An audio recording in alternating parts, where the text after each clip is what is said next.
Hello बच्चों, hello hello hello, welcome to Doubtnut. Doubtnut पर आप सभी का बहुत बहुत स्वागत है। कैसे हो आप सब? गुड इवनिंग बेटा, गुड इवनिंग। कैसे हो आप सभी? हेलो जी, हेलो, नमस्ते जी, नमस्ते बेटा, नमस्ते। सभी को मेरी आवाज आ रही है? गुड इवनिंग बेटा। हेलो मीठी जी, हेलो गुलफाम, हेलो हेलो गुड्डी जी, हेलो इलिमा नाज, हेलो अंशुल, आकाश। वेरी गुड बेटा, वेरी गुड। आ जाओ जी, आ जाओ। आप सभी का बहुत बहुत स्वागत है। उम्मीद करता हूं आप सभी अपने घरों पर एकदम स्वस्थ हैं, एकदम मस्त हैं। ओके, आ जाइए, आ जाइए, आ जाइए। हेलो जी, हेलो फलक, हेलो रुखसार, हेलो मनीषा, प्रेरणा जी, हेलो तंजिल, ब्यूटी, अलका। आ जाओ प्रियांशु, खुशी, जुनेद, समीर। हेलो जी, हेलो। कैसे हो आप सब? शुभ संध्या बेटा, शुभ संध्या, गुड इवनिंग। कैसे हैं आप सब? आई होप सब एकदम बढ़िया है, एकदम स्वस्थ है, एकदम मस्त है। ओके, तो सबसे पहले तो मुझे बताओ, पिछली क्लास का जो टॉपिक मैंने आपको पढ़ाया था वो समझ में आया आपको? पिछले क्लास में जो टॉपिक मैंने आपको पढ़ाया था वो समझ में आया बेटा? क्लियर है? पिछली क्लास में जो मैंने आपको पढ़ाया था वो एकदम समझ में आया? Okay, good evening, very good बेटा। इस संडे को टेस्ट नहीं है भाई। हाँ जी, आ जाओ जी, आ जाओ। ओके, तो आज हम बात करने वाले इस चैप्टर के नए लेक्चर के बारे में, लेक्चर नंबर 9 के बारे में। पिछले लेक्चर में जितना पढ़ा उससे थोड़ा आगे का हम और पढ़ेंगे, सारी चीजों को जानेंगे और बढ़िया से क्लियर करेंगे। गुड इवनिंग बेटा, good evening, good evening. Okay, सब अपने स्वास्थ्य का ध्यान रखें बेटा, ठीक है, ध्यान रखें। आज हम बात करने वाले इस चैप्टर का लेक्चर नंबर 9। आज हम पढ़ेंगे लेक्चर नंबर 9। हेलो जी, hello hello hello hello hello hello hello, ठीक है, ओके। और हम पढ़ रहे थे प्रकाशिक समावयवता। प्रकाशिक समावयवता के अंदर आज हम क्या देखने वाले हैं? तो बेटा आज हम बात करेंगे प्रकाशिक समावयवता के अंदर कि यार ये जो प्रकाशिक समावयवी होते हैं इनका प्रतिबिंब समावयवी नहीं, प्रकाशिक समावयवियों की गणना कैसे की जाती है? प्रकाशिक समावयवियों की गणना, समावयवियों की गणना कैसे की जाती है की गणना। फिर इसमें पढ़ेंगे हम डीएल विन्यास और फिर संरूपण पढ़ेंगे। हाँ जी बेटा, इस संडे को टेस्ट नहीं है, ठीक है। कल कौन जीतेगा? इंडिया जीतेगी भाई। ओके, कमेंट दिखाई दे रहा है बेटा, सबका कमेंट आ रहा है, सबका कमेंट आ रहा है अच्छे से। सब बच्चे बढ़िया से यहां पर देखना, अच्छे से सारी बातें क्लियर करना। सबका कमेंट दिखाई दे रहा है मुझे। ओके ओके, तो अब हम इन चीजों को ढंग से एक बार रिवाइज कर लेते हैं, फिर आगे बढ़ते हैं, ठीक है। ओके, तो सबसे पहले तो यार मैंने आपको क्या क्या पढ़ाया था पिछली क्लास में वो एक बार मैं रिवाइज करवा देता हूं, ठीक। ओके, तो पिछली क्लास में हमारी बात स्टार्ट हुई थी बेटा आरएस विन्यास। हमने आरएस विन्यास पहले देख लिया था। आरएस विन्यास हमने देखने के बाद फिर मैंने आपको पढ़ाया था प्रतिबिंब समावयवी। प्रतिबिंब समावयवी के अंदर मैंने आपको क्या बताया था? यौगिक, प्रकाशिक सक्रिय, यौगिक और उसका अनध्यारोप्य दर्पण प्रतिबिंब एक दूसरे के प्रतिबिंब समावयवी कहलाते हैं, अर्थात एनेंशियोमर कहलाते हैं। यौगिक और उसका अनध्यारोप्य दर्पण प्रतिबिंब एक दूसरे के प्रतिबिंब समावयवी कहलाते हैं। वो दोनों का जोड़ा क्या कहलाता है? प्रतिबिंब समावयवी कहलाता है। क्या मेरी बात क्लियर हो गई? ठीक है, क्या ये मेरी बात क्लियर हो गई? वंदना जी, इसमें क्या पूछना है बेटा आपको आंसर? ठीक है, समूहों के हिसाब से अंकन कर दो उनको, ठीक है। ओके, हाँ जी। एल्कीन जीआई शो करते हैं? नहीं करते? क्या करते? तो पढ़ाया तो है मैंने आपको, ठीक। ओके, अब उसके बाद फिर मैंने आपको ये बताया था कि यार हमने प्रतिबिंब समावयवी देखा। प्रतिबिंब के बाद मैंने आपको पढ़ाया विवरिम समावयवी। विवरिम समावयवी वे त्रिविम समावयवी जो एक दूसरे के कुछ नहीं लगते, एक दूसरे के मिरर इमेज नहीं होते हैं, वो कहलाते हैं आपके विवरिम, ठीक है। विवरिम समावयवी बहुत ही सिंपल है, जिनके एक दूसरे के मिरर इमेज ना हो, जो एक दूसरे के मिरर इमेज ना हो, त्रिविम समावयवी हो, क्या कहलाएंगे? विवरिम समावयवी कहलाते हैं। और विवरिम समावयवों को हम सेपरेट कर सकते हैं, जबकि एनेंशियोमर को हम सेपरेट नहीं कर सकते। फिर उसके बाद अगला टॉपिक मैंने पढ़ाया, यार गर्मी लग रही है ऐसी, हाँ जी। फिर उसके बाद हम बात करें, फिर उसके बाद मैंने आपको पढ़ाया था मीजो कंपाउंड। मीजो कंपाउंड ऐसा कंपाउंड जिसमें सिमेट्री हो और उसका कोई दूसरा समावयवी प्रकाशिक समावयवता दर्शाता हो, तो हम जो पहले वाला कंपाउंड है उसको मीजो कंपाउंड कहते हैं, ठीक है। मीजो कंपाउंड प्रकाशिक निष्क्रिय होता है, आंतरिक प्रतिकार के कारण, इंटरनल कंपनसेशन की वजह से मीजो कंपाउंड क्या होता है बेटा, प्रकाशिक निष्क्रिय होता है, ऑप्टिकली इनएक्टिव होता है, क्योंकि आधा भाग घड़ी की दिशा में घूम रहा होता है तो दूसरा घड़ी की विपरीत दिशा में समतल ध्रुवित प्रकाश के तल को घुमा रहा होता है, तो नेट रोटेशन 0 हो जाएगा। फिर अगली बात मैंने आपको बताई रेशमिक मिश्रण। रेशमिक मिश्रण क्या होता है, यौगिक और उसके दर्पण प्रतिबिंब का सममोलर मिश्रण। अगर दोनों एक ही विलयन में उपस्थित हैं तो यह सममोलर मिश्रण क्या कहलाएगा, रेशमिक मिश्रण कहलाएगा। या डी और एल का सममोलर मिश्रण क्या कहलाएगा, रेशमिक मिश्रण कहलाएगा। क्या ये सारी बातें यहां पर क्लियर हो जाएगी, हाँ या ना? वेरी गुड बेटा, वेरी गुड। हाँ जी, समझ में आ रहा है सबको? इतना हमने क्लियर कर लिया था। अब थोड़ा सा आगे बढ़ते हैं, अब कल से आगे बढ़ते हैं। तो ये था हमारा कल का टॉपिक।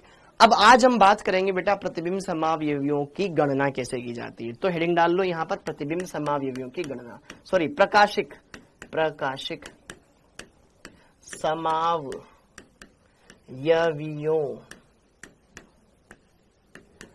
की गणना, प्रकाशिक समावयवियों की गणना। अब जरा देखो ध्यान से, प्रकाशिक समावयवी अगर मुझे निकालने हैं तो याद करो मैंने शुरुआत में आपको परिभाषा क्या पढ़ाई थी प्रकाशिक समावयवता की। जब मैंने आपको शुरुआत में पढ़ाया था बेटा, तो मैंने आपको एक पढ़ाया था प्रकाशिक सक्रिय यौगिक। प्रकाशिक सक्रिय यौगिक वे होते हैं जो समतल ध्रुवित प्रकाश के तल को या तो घड़ी की दिशा में या विपरीत दिशा में घुमा देते हैं, ठीक है। और फिर ये मैंने आपको बताया, फिर प्रकाशिक सक्रियता पढ़ाया, फिर मैंने आपको ये बताया प्रकाशिक समावयवता क्या होता है। प्रकाशिक समावयवता के अंदर मैंने आपको क्या बोला था, वे समावयवी जो समतल ध्रुवित प्रकाश के तल के प्रति भिन्न व्यवहार दर्शाते हो। जैसे कि मान लो दो कंपाउंड है, एक ए है एक बी है, एक घड़ी की दिशा में घुमा रहा हो, दूसरा विपरीत दिशा में घुमा रहा हो, दोनों के अणुसूत्र समान है तो ये दोनों एक दूसरे के प्रकाशिक समावयवी कहलाएंगे। या दो समावयवी है, दोनों के अणुसूत्र समान है, एक समतल ध्रुवित प्रकाश के तल को घुमा रहा हो, घड़ी की दिशा में घुमा रहा हो या विपरीत दिशा में घुमा रहा हो, दूसरा न घुमा रहा हो, तो वो जोड़ा भी क्या कहलाएगा, प्रकाशिक समावयवता कहलाएगा।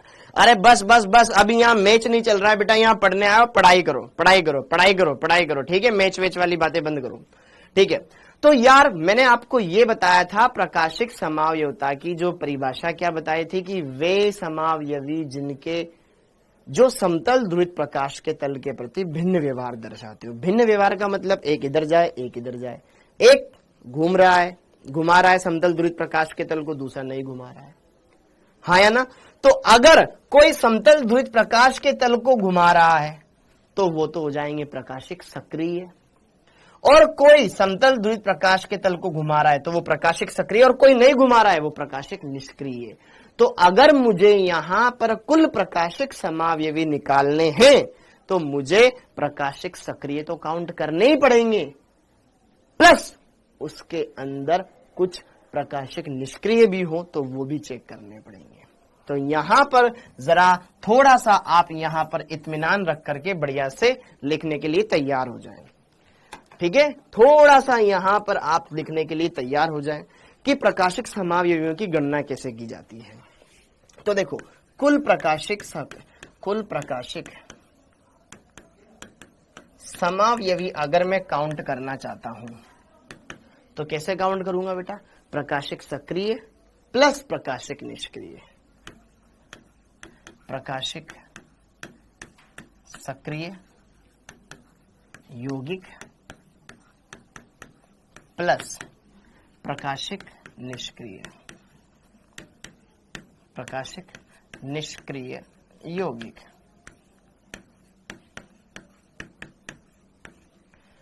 तो अगर मैं कुल ऑप्टिकल आइसोमर काउंट करना चाहता हूं तो मैं क्या करूंगा, उसमें ऑप्टिकली एक्टिव आइसोमर कितने हैं प्लस ऑप्टिकली इनएक्टिव कितने हैं, वही तो मीजो था, हाँ ना।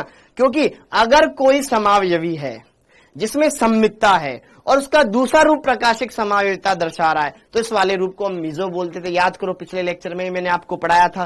तो ये जो प्रकाशिक निष्क्रिय है ये कौन सा वाला है, मीजो वाला है, मीजो। तो यहां पर आप कुल समावयवी निकालना चाहते हो प्रकाशिक, तो बेटा आप इन दोनों को जोड़ करके निकालोगे, इन दोनों को जोड़ करके निकालोगे, इन दोनों को जोड़ करके निकालोगे। पहला फॉर्मूला तो ये, मतलब हम यहां पर optical active plus optical inactive इन दोनों को जोड़ेंगे, फिर हमारे पास टोटल आ जाएंगे। फॉर्मूले बहुत सिंपल है, फॉर्मूले बहुत सिंपल है, बस हमें यहां पर ये सारी बातें देखनी है। अब देखो ध्यान से जरा, इतनी बातें क्लियर हो गई, तो हम क्या करेंगे, optically active compound plus meso compound इन दोनों को जोड़ेंगे, तो फिर हमारे पास टोटल कंपाउंड आ जाएगा, मतलब टोटल ऑप्टिकल आइसोमर आ जाएंगे। इतना हो गया। अब देखो ध्यान से यहां पर case number 1, case number first, case first, जब अणु, पूरा अणु दिखने में ही असम्मित लग रहा हो, जब अणु असम्मित हो, जब अणु असममित हो। अब जरा देखो ध्यान से, अगर कंप्लीट अणु ही असम्मित है तो उसमें सम्मितता तो रही नहीं, तो मीजो कंपाउंड तो बनेगा ही नहीं, क्योंकि मीजो तो तब बनता था ना जब उसमें सम्मितता होती थी, हाँ है ना, तो मीजो तो बनेगा ही नहीं। तो जरा देखो ध्यान से, अणु असम्मित हो तो यहां पर OI optical isomer, OI count करने का डायरेक्ट फॉर्मूला होता है बेटा 2 की पावर n, 2 की पावर n, डायरेक्ट ये फॉर्मूला लगा दो 2 की पावर n, ठीक है। जहां n क्या है, जहां n क्या है, किरेल, किरेल परमाणुओं की संख्या, किरेल परमाणुओं की संख्या।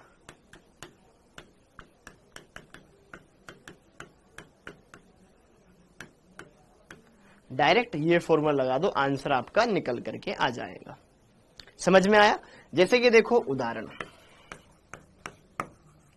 जैसे कि देखो ध्यान से, मैंने यहां पे कंपाउंड लिखा बेटा CH3CHOH, यहां पे लिख दिया CHBr और यहां लगा दिया CH3, ये कंपाउंड है। अब देखो ये वाला कार्बन भी किरेल है, ये वाला कार्बन भी किरेल है ना किरेल। इस कार्बन पर एक CH3, एक H, एक OH जुड़ा हुआ है, एक अलग समूह जुड़ा हुआ है। इस कार्बन पर देखो एक H, एक ब्रोमीन जुड़ा हुआ है, एक CH3 जुड़ा हुआ है, एक अलग समूह जुड़ा हुआ है। क्या ये 2 किरेल कार्बन है? अब देखो ये अणु सम्मित है या असम्मित है? इधर CH3 CH CH CH3 आपको लग रहा होगा सम्मित है, लेकिन नहीं है, इधर OH उधर Br है, ये असम्मित है। तो पहली बात तो ये अणु कैसा हो गया, असम्मित हो गया, असम्मित हो गया, असम्मित हो गया। अगर मैं यहां पर प्रकाशिक समावयवी देखना चाहता हूं तो किरेल कार्बन कितने, 2, n का मान हो गया 2। ऑप्टिकल आइसोमर निकालने का फॉर्मूला लगा दो, ठीक है। तो n बराबर कितना हो गया, 2, तो कुल प्रकाशिक समावयवी कितने हो जाएंगे, 2 की पावर n, 2 की पावर 2, 4 बन जाएगा, ठीक है। ओके, देखो अब 4 कैसे कैसे रूप हो सकते हैं, ज्यादा हमें डेप्थ में नहीं जाना, हमारे नहीं आता है, लेकिन फिर भी मैं आपको बता दूं। इसका विन्यास R हो, इसका भी R हो, 1, इसका विन्यास S हो, इसका भी S हो, 2, इसका S हो, इसका R हो, इसका R हो, इसका S हो गए ना 4। तो यहां पे टोटल 4 आइसोमर इसके बनते हैं। क्योंकि असम्मित है, कोई सम्मितता ही नहीं है, तो हमें कोई दिक्कत नहीं है। डायरेक्ट 2 की पावर n का फॉर्मूला लगाओ, आंसर पाओ, 2 की पावर n लगाओ, आंसर पाओ, 2 की पावर n लगाओ, आंसर पाओ। क्लियर है मामला? तो कोई भी असम्मित अणु आपको दिखाई दे रहा है, आप डायरेक्टली बोल सकते हो कि भैया जी इसमें तो बात ऐसी है, ठीक है। तो इसमें मीजो तो बनेगा ही नहीं, तो मीजो के लिए हम चर्चा ही नहीं करेंगे, क्योंकि इसमें सम्मिति तो है ही नहीं कहीं पर, तो मीजो के बारे में हम सोचते। देने के मामला ओके। अब देखो ध्यान से केस नंबर 2, जब अणु सम्मित हो, जब अणु सममित हो, जब अणु कैसा हो, सम्मित हो, जब अणु कैसा हो, सम्मित हो। और उसके अंदर एक और कंडीशन, किरेल कार्बन सम संख्या में है कि विषम संख्या में है, ठीक है। इसके अंदर 2 केस, किरेल कार्बन सम संख्या में या विषम संख्या में, वो भी मैटर करता है। कैसे मैटर करता है जरा मैं आपको यहां पर बताता हूं। हाँ जी, जब n सम हो, जब n सम हो। तो जरा देखो ध्यान से, अगर यहां पर किरेल परमाणुओं की संख्या कैसी है बेटा, सम है, तो यहां पर पहले हम प्रकाशिक सक्रिय देखेंगे, फिर मिजो देखेंगे, फिर दोनों को जोड़ के टोटल बता देंगे। तो जरा देखो ध्यान से, यहां पर प्रकाशिक सक्रिय कितने बनेंगे, इसका फॉर्मूला होता है, ये फॉर्मूले हैं, प्रकाशिक सक्रिय यौगिक, ठीक है, प्रकाशिक सक्रिय यौगिक, इसको ए से दर्शाते हैं,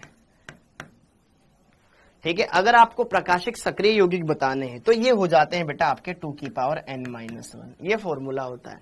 इस फॉर्मूले से आप प्रकाशिक सक्रिय देख सकते हो कि कितने प्रकाशिक सक्रिय बनेंगे।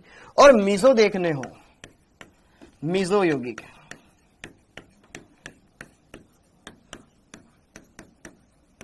इसको स्मॉल m से दर्शाते हैं, ये होता है 2 की पावर n/2-1, ठीक है, ये फॉर्मूला। तो कुल प्रकाशिक समावयवी, कुल प्रकाशिक समावयवी कितना हो जाएगा, A+M, हाँ या ना।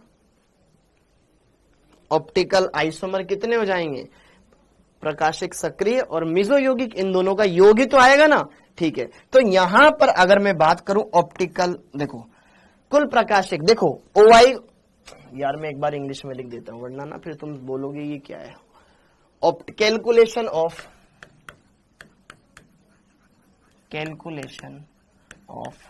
ऑप्टिकल आइसोमर्स,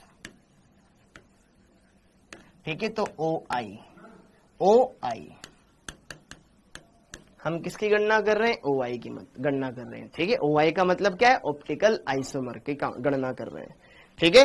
तो यहां पर कुल प्रकाशिक समावयवी, तो ऑप्टिकल आइसोमर कितने बन जाएंगे, A का मान 2 की पावर n-1 प्लस M का मान 2 की पावर n/2-1, ये फॉर्मूला लगा दो। और ध्यान से देखो बेटा, ये वही फॉर्मूला है जो ज्यामितीय समावयवता जब हमने पढ़ी थी, और जब n का मान सम होता था तो यही आता था। यहां पर 2 की पावर n-1 प्लस 2 की पावर p-1 होता था, और जब n सम होता था तो p बराबर n/2 रखते थे। तो वही फॉर्मूला है, ये कुछ नया नहीं है। तो इस फॉर्मूले में आप मान रख दो, अगर n सम संख्या है, अणु सम्मित है, तो ये लगा दो, असम्मित है तो कोई देखना ही नहीं है समय के विषय में, ठीक है। अब जैसे कि देखो ध्यान से, इधर स्पेस बच रहा है, इधर एग्जाम्पल करवा देता हूं। उदाहरण एकदम मक्खन है, फॉर्मूला देखो, आंसर पाओ, ठीक। अब जैसे कि यही कंपाउंड ऐसा हो,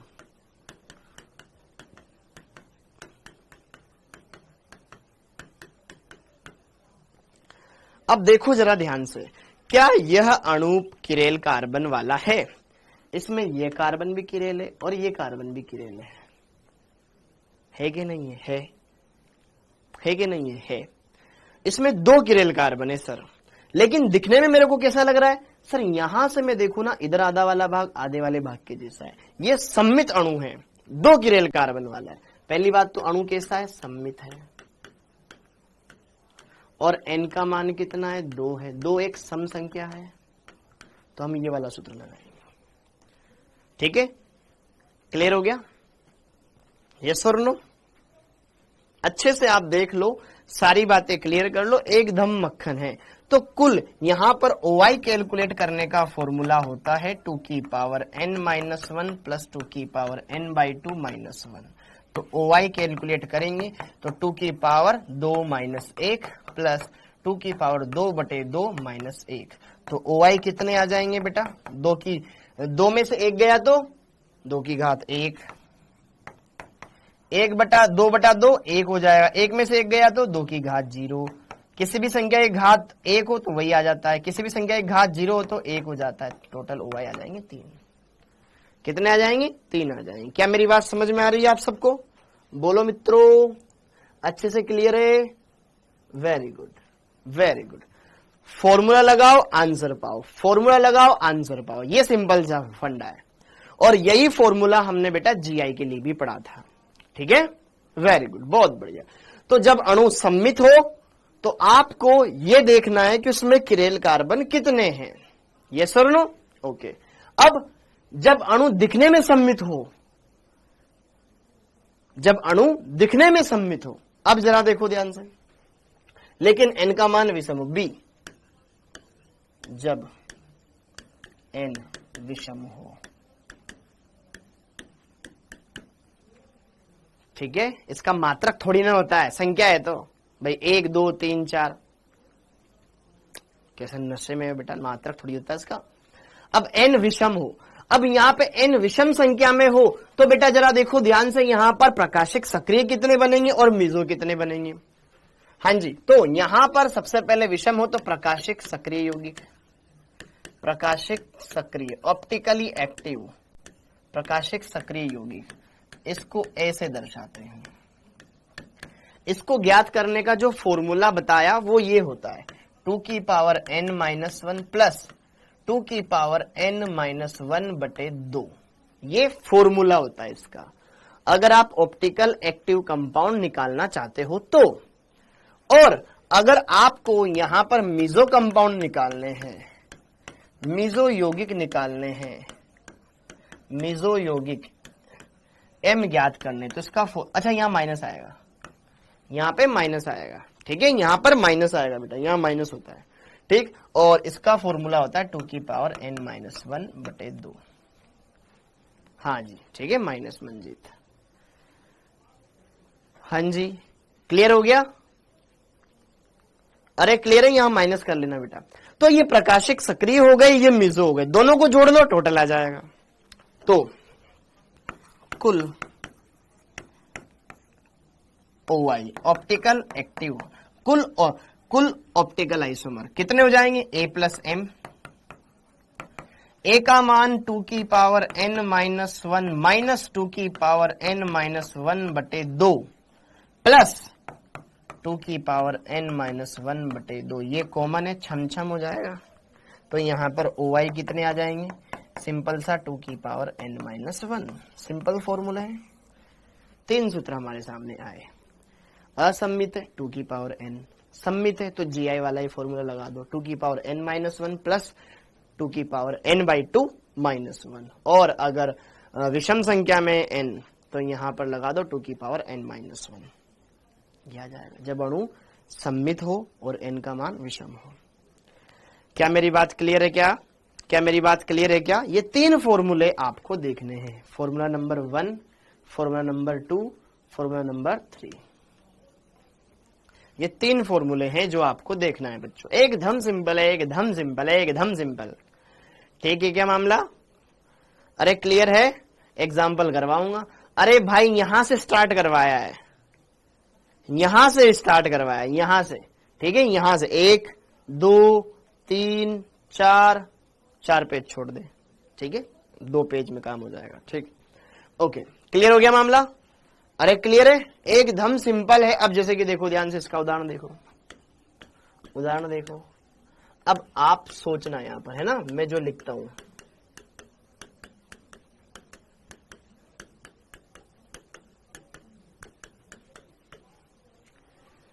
इसमें जरा देखो ध्यान से, क्या ये सम्मित कंपाउंड है? बोलो, क्या ये सम्मित कंपाउंड है? अच्छा, इसमें बताओ किरेल कार्बन कितने हैं, इसमें बताओ किरेल कार्बन कितने हैं?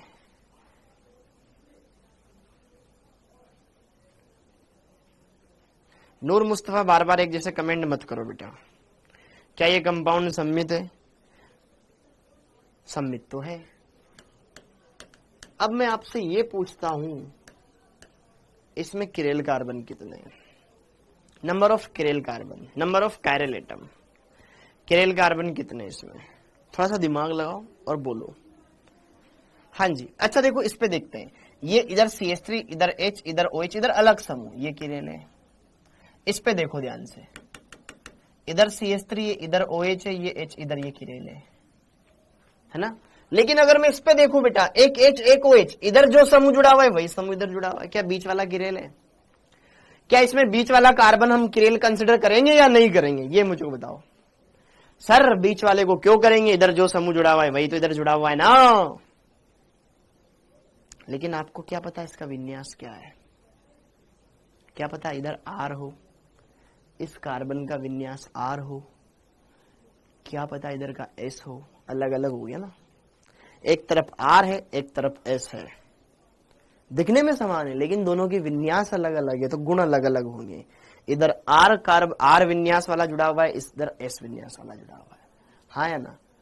हो सकता है दोनों सेम हो, इधर का भी R हो, इधर का भी R हो, इधर का भी S हो, इधर का भी S हो, क्या पता इधर S विन्यास वाला हो, इधर R विन्यास वाला हो, क्या पता इधर R वाला हो, इधर S विन्यास वाला हो, हाँ या ना। क्या मेरी बात आपको समझ में आ रही है? इस बीच वाले को भी आपको किरेल मानना पड़ेगा। वेरी गुड सत्येंद्र, इसको बोला जाता है बेटा छद्म किरेल कार्बन, छद्म किरेल कार्बन।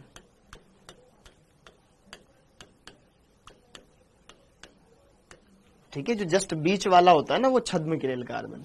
क्यों? क्योंकि यार इधर वाला का विन्यास इधर वाले का विन्यास कुछ भी हो सकता है ना, गद्दारी कर बे, यही वाला बात है। सम्मित कैसे हुआ? अरे मेरे भाई इसके इधर जैसा समूह है वैसा इधर है ना, सम्मित नहीं दिख रहा तेरे को ये?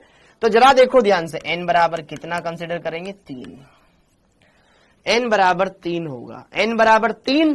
3 एक कैसी संख्या है? विषम संख्या है। अब आपसे इसमें पूछ ले कि बताओ इस कंपाउंड के कितने प्रकाशिक सक्रिय यौगिक बनेंगे। तो सबसे पहले प्रकाशिक सक्रिय यौगिक ज्ञात कर लो, प्रकाशिक सक्रिय यौगिक ज्ञात कर लो। प्रकाशिक सक्रिय यौगिक कितने बनेंगे भैया? प्रकाशिक सक्रिय यौगिक कितने बनेंगे? फॉर्मूला है ना 2 की पावर n माइनस 1 माइनस 2 की पावर n माइनस 1 बटे 2, ये सूत्र है। तो n का मान 3 रख दो, 3 माइनस 1 माइनस 3 माइनस 1 बटे 2। डाइट कर दो क्या बच्चों? यहाँ पे हो जाएगा 2 की घात 2, 2 की घात 2 का मतलब 4। ठीक है, यहाँ पे 3 में से 1 गया 2, 2 बटे 2 कितना हो जाएगा?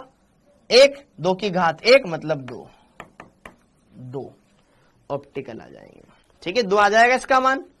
सम्मित है तो प्रकाशिक समायोता क्यों दिखा रहा है?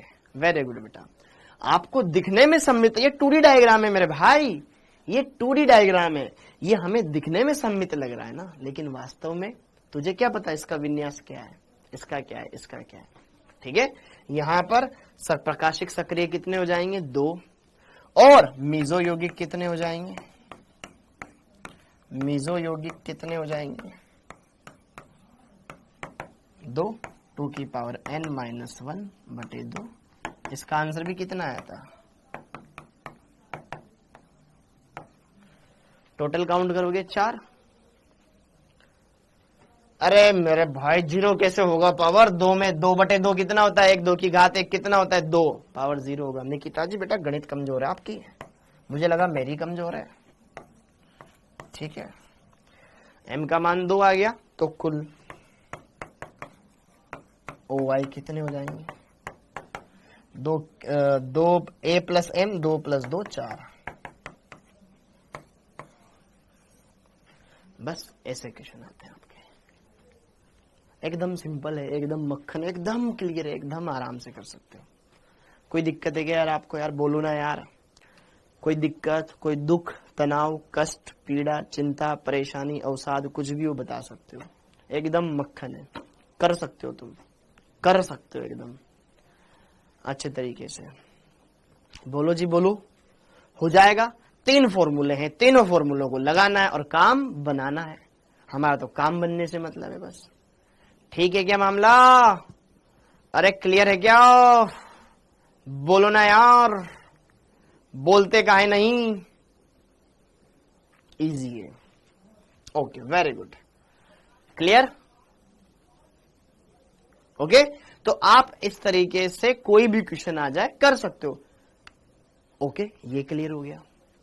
तो ये थे बेटा यहां पर आपके प्रकाशिक समायोता पर आधारित प्रश्न, जो कि बहुत ही तुच्छ तुच्छ प्रश्न थे, आप इनको देख करके डरे नहीं। ठीक है, अब जैसे कि देखो ध्यान से, एक क्वेश्चन और लिखते हैं। निम्न यौगिक को के कुल प्रकाशिक समावयवियों की संख्या होगी।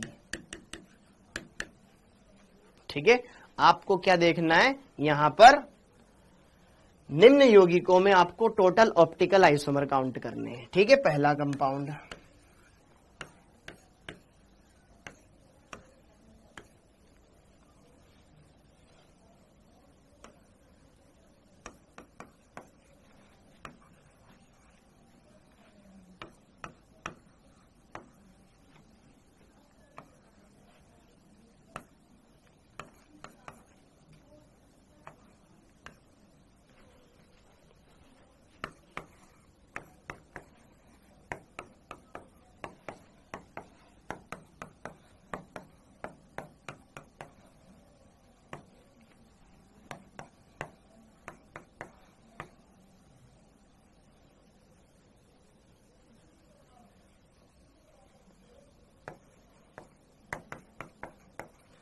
काफी है।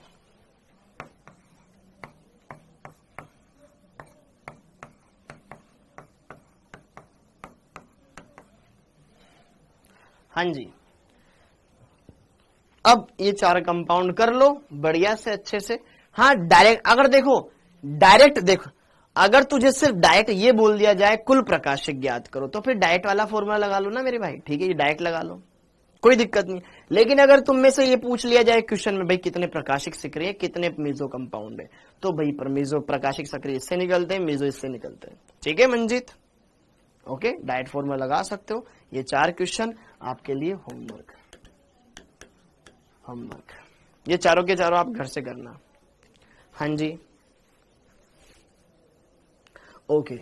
अब जरा देखो ध्यान से, यहां पर मैं आपको एक बात बता देता हूं। पहली बात, ये कंपाउंड सम्मित है या असम्मित है? ये कंपाउंड सम्मित है या असम्मित है? पहले ये बताओ, ये कंपाउंड सम्मित है या असम्मित है? बस इतना बोल दो। कहां से पढ़ा रहे हो? दिमाग में से पढ़ा रहा हूं। ये कंपाउंड सम्मित है या असम्मित है? ये असम्मित है, तो सिर्फ डायरेक्ट 2 की पावर n लगा लेना। इसमें बताओ किरेल कार्बन कितने हैं? इसमें किरेल कार्बन की संख्या कितनी है? किरेल कार्बन कितने हैं? फटाफट से बोलो, किरेल कार्बन कितने हैं? 2 या 3? 1 1 2 3। अब तुम्हें किरेल कार्बन देखना नहीं आ रहा, इस पे डाउट करो। यहां भी CH3, यहां भी CH3 नहीं है, इस पे डाउट करो। इधर अलग समूह, इधर अलग समूह, इधर अलग समूह। ठीक है, ये वाला किरेल है, इधर CH3, इधर CH2, ये अलग समूह, इधर ये अलग समूह, इसमें 2 किरेल कार्बन है। ठीक है, ओके, ये वाला किरेल कार्बन है, ये वाला किरेल कार्बन है, ये वाला किरेल कार्बन है। ठीक है, 3 किरेल कार्बन। इसमें ये भी किरेल है, ये भी किरेल है, ये भी किरेल है, ये भी किरेल है। ठीक है, ओके। और यहां पे जरा देखो ध्यान से, ये वाला भी किरेल है बेटा, ये वाला भी किरेल है, ये वाला, इस बीच वाले को भी किरेल मानना है। ठीक है, क्योंकि इस तरफ भी किरेल कार्बन है, उस तरफ भी किरेल कार्बन है, तो उसको मानना पड़ेगा। क्यों मानना पड़ेगा? क्योंकि आपको नहीं पता इसका विन्यास आर है या ऐसे। अगर आर है और उधर ऐसे, तो फिर बीच वाला किरेल हो गया ना। ठीक है, तो कैसे पता कि असम्मित है? अरे देखना नहीं आ रहा कि तेरे को आंखें नहीं है कि बेटा? कैसे पता चल रहा है कि असम्मित है? देखो ना, उधर जैसा स्वरूप लिखा हुआ है वैसा नीचे है क्या? कैसे बहकी बहकी बातें करते हो बच्चों यार। यहाँ 1 कार्बन है, उधर 2 कार्बन है, बीच में से काटूंगा तो आधा आधा बराबर बराबर हिस्से नहीं हो रहे क्या इसके? जिसके बराबर हिस्से न हो वो असम्मित, जिसके 2 बराबर हिस्से हो जाएं वो सम्मित। ठीक है, कर लेना, ये आपके लिए होमवर्क है। ठीक है, तो अब बाकी आप खुद करना। क्लियर? ये वाली बात हो गई, ये वाली बात। अब अगला, सर मान लो कोई कंपाउंड ऐसा दे दे जिसमें ज्यामिति समावयवता भी हो और प्रकाशिक भी हो, तो कौन सा फॉर्मूला लगाना है? बात तो सही बोल रहा है यार तू यार। अगर ज्यामिति समावयवता भी हो और प्रकाशिक समावयवता भी हो, तो कौन सा फॉर्मूला लगाना है? हाँ जी, तो आओ जरा उसके बारे में बात करें। ठीक है, अब हम बात करेंगे कुल त्रिविम समावयवियों की संख्या ज्ञात करना। कुल त्रिविम समावयवियों की गणना।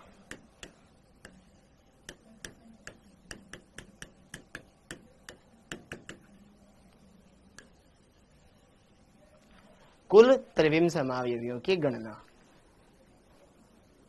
कुल त्रिविम समावयवियों की गणना मतलब OI plus GI। OI plus GI। Optical भी शो कर रहा हो, ज्योमेट्रिकल भी शो कर रहा हो सकता है, ऐसे बहुत सारे कंपाउंड है मार्केट में। ठीक है, देखो ध्यान से, केस नंबर फर्स्ट, वही बात, जब अणु, और आपके सिंपल आते हैं बेटा, जब अणु असम्मित हो, असम्मित हो, बस यही आप ध्यान रख लेना, काम हो जाएगा। जब अणु असम्मित हो, जब अणु कैसा हो, असम्मित हो, अनसिमेट्रिकल हो, तो आप देखो जीआई में जो फॉर्मूला पढ़ा था 2 की पावर n, ओआई में भी वही पढ़ा था, तो किसी भी एक फॉर्मूले से लगा लो, आंसर आ जाएगा। ठीक है, तो यहां पर कुल त्रिविम समावयवी, त्रिविम समावयवी ज्ञात करने का फॉर्मूला हो जाएगा 2 की पावर n, जहां n क्या हो जाएगा बेटा, जहां n, अब n क्या बोल देता हूं मैं, त्रिविम केंद्रों की संख्या, क्योंकि वहां तो डबल बॉन्ड होता था ना, तो और प्रकाशक में किरिल कार्बन होता, तो यहां बोल दो।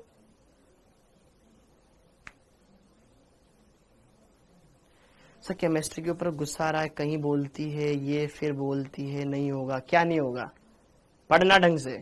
ठीक है, n अब n क्या होगा, त्रिविम केंद्रों की संख्या, त्रिविम केंद्रों की संख्या, क्योंकि अब हम इसको क्या, इसमें जीआई भी देख रहे हैं और ओआई भी देख रहे हैं, तो त्रिविम केंद्र दोनों के लिए काउंट कर लेंगे। ओके, कहां से स्टार्ट किया, जब कल यहां छोड़ा था बेटा। ठीक है, ओके, अब देखो इसका उदाहरण, मान लो तुम्हें कोई क्वेश्चन ऐसा दे रखा है जिसमें आपसे पूछा जाए इसके जीआई कितने बनेंगे, तो जैसे कि देखो क्वेश्चन क्या दे रखा है, मतलब इसके ऐसा कोई क्वेश्चन दे रखा है, एकदम सिंपल सा क्वेश्चन के कुल त्रिविम समावयवी, त्रिविम समावयवी होंगे, इसके कुल कितने त्रिविम समावयवी होंगे। हाँ जी, हाँ जी, अब जरा बताओ यहां पर क्या होगा बेटा,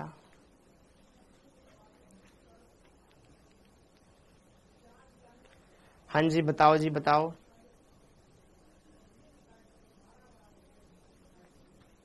देखो ये जो कंपाउंड है, इस कंपाउंड में एक डबल बॉन्ड भी है और एक किरेल कार्बन भी है, इस कंपाउंड में एक डबल बॉन्ड भी है और एक किरेल कार्बन भी है, तो क्या यहां पर बेटा पहली बात तो ये असम्मित कंपाउंड, इसको मैं दर्जा दे दूं क्या, पहली बात तो ये एक असम्मित कंपाउंड है, असम्मित, अरे इसके 2 बराबर भाग नहीं है ना यार, इधर आधे भाग में कुछ और लिखा हुआ है, आधे भाग में कुछ और लिखा हुआ है, ये सम्मित नहीं है, डायरेक्ट 2 की पावर n फॉर्मूला लगा दो, ये एक पूरा किरेल, ये एक पूरा का पूरा त्रिविम केंद्र और एक यहां पर ये, टोटल त्रिविम केंद्र कितने हो गए, 2, तो 2 की पावर n 4 आंसर आ जाएगा इसका। बहुत ही सिंपल आते हैं बेटा आपके।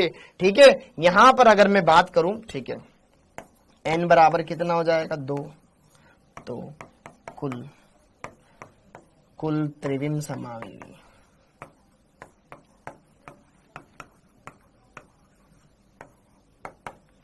कुल त्रिविम समावयवी, एकदम सिंपल है, कुल त्रिविम समावयवी। ठीक है, यहां पर आ जाएगा फॉर्मूला 2 की पावर n और ये आ जाएगा 2 की पावर 2 बराबर 4,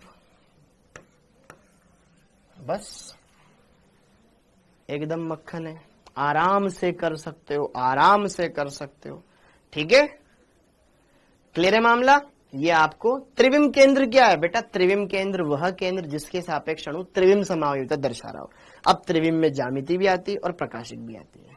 ठीक है, तो जीआई कब दर्शाते थे बेटा, इस डबल बॉन्ड के लोग जीआई कब दर्शाते थे, जब कार्बन, द्विबंधित कार्बन से 2 अलग अलग समूह जुड़े हो, इधर CH3 है, इधर H है, इधर H है, इधर अलग समूह, डबल सिस ट्रांस दोनों बनाए जा सकते हैं ना इसके, और यहां पर RS बनाए जा सकते हैं। एकदम सिंपल हो जाएगा, करवाएंगे, चिंता मत कर, प्रीवियस ईयर भी करवाएंगे। एकदम सिंपल क्वेश्चन है बेटा, एकदम मक्खन है, कोई घबराने की जरूरत नहीं है, बस आपको कंपाउंड्स को देखने के लिए सारी बातें करनी है। अगर आपसे सिर्फ ये पूछता कितने OI है, आपसे ये पूछता सिर्फ कितने प्रकाशिक सक्रिय हैं, तो फिर हम यहाँ पे यही लेंगे, लेकिन आपसे कभी ऐसे नहीं पूछेगा, आपसे पूछेगा तो टोटल ही पूछेगा। ठीक है, अगर ज्यामिति समायोजिता देखनी डबल बॉन्ड के अनुसार हो जाएगा, और अगर किरेल प्रकाशिक समायोजिता देखने इसके अनुसार, टोटल काउंट कर लो दोनों के अनुसार आ जाएगा। हाँ या ना? सर आज मक्खन नहीं दही हो गया, बहुत बढ़िया। अब तुम्हें फॉर्मूले बता रखे हैं, फॉर्मूले लगाओ ना, आंसर पाओ ना। देखो ध्यान से, प्रकाशिक समावयवियों की गणना करनी है हमें। अगर प्रकाशिक समावयवियों की गणना करनी है तो क्या क्या चीजें आपको ध्यान में रखनी है। प्रकाशिक समावयवियों की गणना करनी है तो मुझे प्रकाशिक सक्रिय यौगिक भी काउंट करने प्लस मीजो भी काउंट करने हैं, क्योंकि प्रकाशिक समावयवी की परिभाषा क्या होती थी, वे यौगिक जो वे समावयवी जो समतल ध्रुवित प्रकाश के तल के प्रति भिन्न व्यवहार दर्शाए। भिन्न का मतलब एक इधर घुमाए या इधर घुमाए तो दोनों प्रकाशिक सक्रिय हो, तो हाँ या ना? और या एक घुमाए दूसरा न घुमाए तो दूसरा नहीं घुमाने वाला मीजो होता था।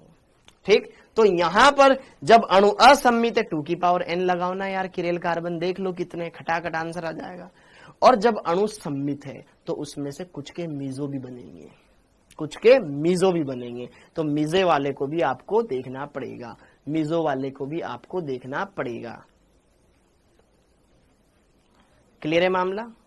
एकदम सिंपल है, बहुत ही आसान है, अच्छे से इनको कर सकते हो। ठीक है, और ये बाकी यहाँ पे फॉर्मूले ही है यार। जब अणु सम्मित है तो ऐसे देखते हैं, अगर सम संख्या हो तो ये फॉर्मूला लगाना है, अन विषम हो तो ये फॉर्मूले लगाने हैं, खट खट खट खट खट, ये क्वेश्चन करवा दिया आपको। ओके, और यहाँ पे कुछ क्वेश्चन आपको एज ए होमवर्क दे दिए। अब अगर त्रिविम समावयवों की अगर टोटल मेरे को काउंट करना है, टोटल मेरे को काउंट करना है, तो टोटल में यहां पर जब अणु असम्मित हो, यही आप देख लो, इसी में काम हो जाएगा। जब अणु के साथ असम्मित हो, आप यहां पर ये लगा सकते हो एकदम बढ़िया तरीके से, एकदम बढ़िया तरीके से। अब जब अणु सम्मित हो जाए, जैसे कि इसका एक और क्वेश्चन कर लेते हैं, जैसे कि इसका एक और क्वेश्चन कर लेते हैं, उदाहरण नंबर 1, उदाहरण नंबर 2।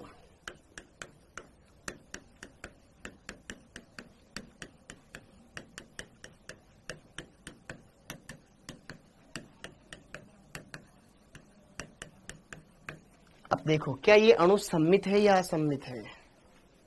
सर सबसे ज्यादा कंफ्यूज सम्मित असम्मित में। अरे यार, सम्मित असम्मित तो सबसे आसान चीज है। आधा भाग दूसरे आधे भाग के जैसा हो तो सम्मित, नहीं हो तो असम्मित। क्या दिक्कत है इसमें? हाँ या ना?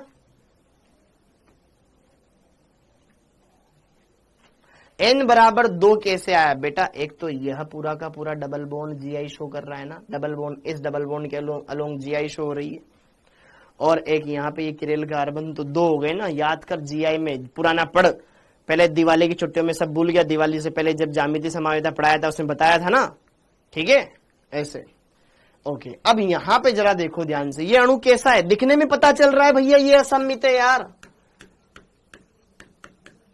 असम्मित है। ये वाला कार्बन भी किरेल है, ये वाला भी किरेल है। और देखो ध्यान से, इस कार्बन से एक एच जुड़ा हुआ है, एक अलग समूह जुड़ा हुआ है, इस कार्बन से एक एच जुड़ा हुआ है, एक अलग समूह जुड़ा हुआ है। ये डबल बॉन्ड GI शो करेगा और ये डबल बॉन्ड भी GI शो करेगा। पुराना पढ़ो, फिर याद आएगा आपको सारा।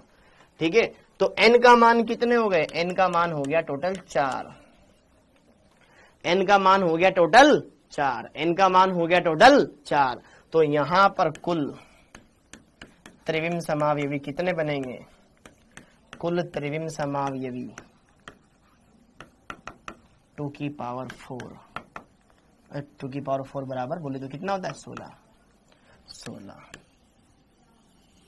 हाँ जी, अगला क्वेश्चन, ग्लूकोज के कितने त्रिविम समावयवी संभव है? ग्लूकोज के कितने त्रिविम समावयवी संभव है, समावयवी होंगे? अगर मैं बात करूं बेटा ग्लूकोज, अब ग्लूकोज की मैं बात करूं, ग्लूकोज की मैं बात करूं, ग्लूकोज की मैं बात करूं तो ग्लूकोज का स्ट्रक्चर कैसा होता है? ऊपर ही ऊपर होता है CHO, फिर बीच में होते हैं यहां पर 4 नीचे नीचे होता है CH2OH, इधर होता है OH H OH H H OH और OH H। यह है आपका ग्लूकोज। अब पहली बात आप मुझे बताओ, ये सम्मित है या असम्मित? पहली बात, आपको ग्लूकोज की संरचना मैंने बना के दे दी बेटा, 2 की घात 4 16 होता है। हाँ जी, जरा देखो ध्यान से यहां पर, ये सम्मित है या असम्मित? देखो इसको, ये सम्मित है या असम्मित? ये असम्मित है। ऊपर एल्डिहाइड है, नीचे CH2OH है। ये सर कंपाउंड दिखने में असम्मित है। सम्मित किसको लग रहा है? ये सम्मित है ही नहीं, इसका ऊपर अलग है ग्रुप, नीचे ग्रुप अलग है, ये असम्मित है। तो सिर्फ 2 की पावर n लगा के काम हो जाएगा। ये असम्मित है, असम्मित है। ठीक है, ओके, असम्मित है। अब जरा देखो ध्यान से, असम्मित है तो फॉर्मूला क्या लगेगा? 2 की पावर n। अब किरेल कार्बन कितने हैं? ये 1 chiral, 2 chiral, 3 chiral, 4 carbon chiral है भैया। इसमें 4 किरेल कार्बन है, 4 किरेल कार्बन है, तो 2 की पावर 4 लगा के 16 आंसर आ जाएगा। हाँ है ना, एकदम सिंपल क्वेश्चन है बेटा। बोलो यार, डीएल विन्यास क्या होता है? पढ़ेंगे ना, अभी पढ़ाऊंगा ना, क्यों पूछ रहा पहले? ठीक, तो यहां पर अगर हम बात करें कुल त्रिविम समावयवी, कितना हो जाएगा? 2 की पावर n, 2 की पावर 4, 16, टोटल 16 हो जाएंगे। एकदम सिंपल है, एकदम क्लियर है, आराम से आप देख सकते हो, अच्छे से कर सकते हो, कोई इतना लोड नहीं मत लो दिमाग पे, है ना, आराम से हो जाएगा। ठीक, ओके, ये क्लियर है मामला, एकदम सिंपल है क्या? अब आगे देखो ध्यान से, क्लियर हो गया? अरे बोलो, ठीक है। अब आगे देखते हैं, अब आगे बढ़ते हैं। ये वाला कंपाउंड भी हो गए, और जरा देखो ध्यान से, अगर जब अणु सम्मित हो और उसमें आपके प्रकाशक भी हो, त्रिविम भी हो, है ना, जब अणु सम्मित है, प्रकाशक भी हो और उसमें ज्यामितीय समावयवता भी हो, तो कौन सा फॉर्मूला लगाना? एकदम ये भी सिंपल है बेटा, बस आप अच्छे से सारी बातों को समझना, अच्छे से क्लियर करना, सब बन जाएगा। एकदम सिंपल है, एकदम सिंपल है। ठीक है, और अगर आपने इतना भी कर लिया ना, इतना भी कर लिया ना, इसमें तुम्हारा काम हो जाएगा। तुम्हारे ज्यादा वैसे आता नहीं है, इसलिए मैं बोल रहा हूं अच्छे से इनको देख लो, सारी बातें क्लियर कर लो। ठीक, okay, case number 2, case number 2, जब अणु सम्मित हो, जब अणु कैसा हो? सम्मित हो। तो यार जब n की संख्या सम थी तो प्रकाशिक और ज्यामितीय समावयवता दोनों में सेम ही तो सूत्र आया था। ठीक है, जब अणु सम्मित हो, और इसमें भी केस 1, जब n सम संख्या हो, सम संख्या हो। यस और नो? ग्लूकोज में GI नहीं है सर, एक भी ऊपर वाला है तो CHO। नहीं पढ़ रहा है तो नहीं पढ़ते हो, पढ़ते नहीं हो तुम। ठीक है, हाँ जी, हाँ। अब जरा देखो ध्यान से, n सम संख्या हो, तो यहां पर आपको कुल त्रिविम समावयवी ज्ञात करने के लिए कोई मेहनत नहीं करनी है। कुल त्रिविम समावयवी ज्ञात करने के लिए डायरेक्ट आपका फॉर्मूला होता है 2 की पावर n-1 प्लस 2 की पावर n/2 -1। ये फॉर्मूला लगाओ, काम बन जाएगा। ये हमने पहले भी पढ़ा हुआ है, एकदम, हाँ एकदम। ठीक है, ओके, तो यहां पर अच्छे से कर सकते हो, अरे कर सकते हो। कुल त्रिविम समावयवी 2 की पावर n-1 प्लस 2 की पावर n/2 -1 लगाओ, आंसर पाओ। जैसे कि देखो उदाहरण, जहां n क्या है, जहां n वही है, जहां n क्या है, त्रिविम केंद्रों की संख्या, त्रिविम केंद्रों की संख्या, त्रिविम केंद्रों की संख्या, केंद्रों की संख्या। त्रिविम बोलो, किरेल बोलो, कुछ भी बोलो। ठीक है, क्योंकि अब इसमें GI भी आ रहा है ना, इसलिए मैं त्रिविम लिखा रहा हूं। हाँ जी, उदाहरण देखो ध्यान से। अब देखना बच्चों, CH3, वैसे तुम्हारे इतने बहुत रेयर आते हैं ये, ठीक है। CH3 डबल बॉन्ड CH, ये लिखा। यहां पर मैंने लिखा CHOH, फिर इधर लिखा CHOH, CH double bond CH CH3, ये कंपाउंड है। अब देखो इस कंपाउंड को देख करके मुझे बताओ ये सममित है या असम्मित है। ठीक है, तुम्हारी शक्लें देख के लग रहा है तुम्हें बहुत ही अजीब लग रहा है, बट अजीब नहीं है, बहुत सिंपल चीजें हैं बेटा ये। इस कंपाउंड की शक्ल देखो और आप देख पा रहे हो कि यार यहां से देखो आधा भाग जैसा है, आधा भाग वैसा उधर है, ये सिमेट्रिकल है। ये कैसा है? सममित है। अब जरा देखो ध्यान से, यहां पर ये वाला कार्बन किरेल है कि नहीं है? है गुरुजी, क्योंकि एक H जुड़ा हुआ है, एक OH जुड़ा हुआ है, ये समूह जुड़ा हुआ है, इधर ये अलग जुड़ा हुआ है। ये वाला भी यहां पर कैसा है? किरेल है। किरेल कार्बन 2 हो गए। और यह डबल बॉन्ड क्या GI शो करेगा? यस शो करेगा, क्योंकि इस कार्बन से एक H जुड़ा हुआ है, एक CH से जुड़ा हुआ है, इससे एक H और एक अलग समूह जुड़ा हुआ है। सेम उस तरीके से यहां पर भी शो करेगा, तो ये भी शो करेगा, ये भी शो करेगा। N का मान क्या? 4 हो गया। N बराबर क्या? 4 हो गया। N बराबर 4 हो गया, तो इस फॉर्मूले में मान रख दो, आ जाएगा आपके पास आंसर। ठीक है, N बराबर 4 रख दो, आंसर आपके पास आ जाएगा। तो यहां पर टोटल आइसोमर अगर हम देखें तो कितने आ जाएंगे? 2 की पावर N में रख दो 4 - 1 प्लस 2 की घात 4/2 -1। ठीक है, 2 की घात 4 - 1 कितना हो जाएगा? 3। 2 की घात 3 कितना होता है? 8 प्लस 2/2 कितना? 2/4 सॉरी 4/2 कितना हो जाएगा? 2। 2 - 1 कितना हो जाएगा? 10। आंसर आ जाएगा। वेरी गुड बेटा, 10। तो आप आराम से इनको कर पा रहे हो, कोई दिक्कत नहीं होनी चाहिए दिमाग में, कोई लोड नहीं लेने का है, आराम से कर लोगे बेटा। ओके, तो आप डेफिनेटली अच्छे से कर सकते हो, अच्छे से परख सकते हो, अच्छे से निपटा सकते हो। ऐसा नहीं है कि यार ये क्या पढ़ा रहे हैं, ऐसा समझ ही नहीं आ रहा है।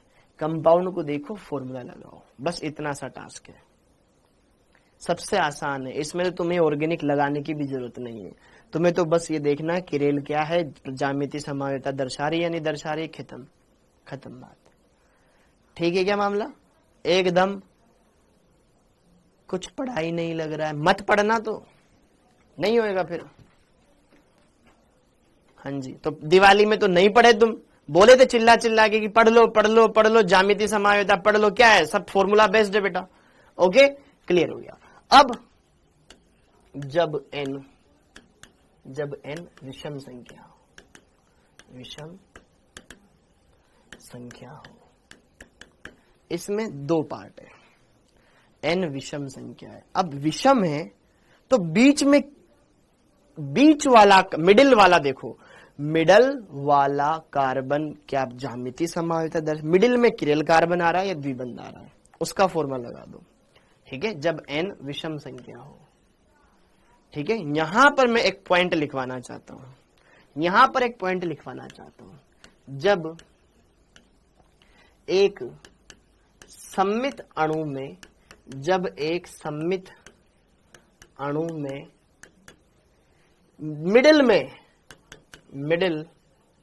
मिडिल मतलब बीच में जस्ट बीच में, दोनों तरफ से बीच में, जब एक सममित अणु में मिडिल में द्विबंध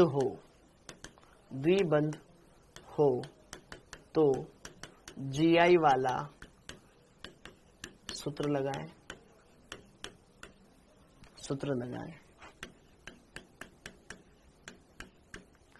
अगर मिडिल में कौन सा है? डबल बॉन्ड, तो GI वाला फॉर्मूला लगा दे। किसके लिए? कुल त्रिविम समावयवी ज्ञात करने, टोटल आइसोमर ज्ञात करने के लिए। टोटल आइसोमर ज्ञात करने हैं तो उसके लिए GI वाला फॉर्मूला लगा दे। अब GI वाला फॉर्मूला क्या था बेटा? GI वाला फॉर्मूला देखो, मैंने आपको बताया था कि यार 2 की पावर n-1 प्लस 2 की पावर p-1 होता था, और p की जगह क्या रखते थे अपन? n+1/2 रखते थे। क्या याद आ रहा है आपको? यहां पर p-1 होता था, जहां P क्या होता था, P क्या होता था, N+1/2 होता था। याद करो, टोटल आइसोमर, पन्ने पलट के देखो ये लिखवा रखा है। अब इसमें पहले मैं जो बोल रहा हूं ना वो देखो, मिडिल में क्या है, ठीक है, वही पुराना फॉर्मूला है, तो ये यहां पे लग जाएगा। ओके, अब एक एरो, अगर मिडिल में किरेल कार्बन आ जाए तो उसका फॉर्मूला लगा दो। जब एक सममित अणु में, फॉर्मूले ज्यादा हो गए ये मैं मानता हूं, लेकिन सब सिंपल सिंपल है। जब सममित अणु में मिडिल में किरेल कार्बन उपस्थित हो, किरेल कार्बन उपस्थित हो तो ठीक है, तो OI वाला फॉर्मूला, OI वाला सूत्र लगाएं,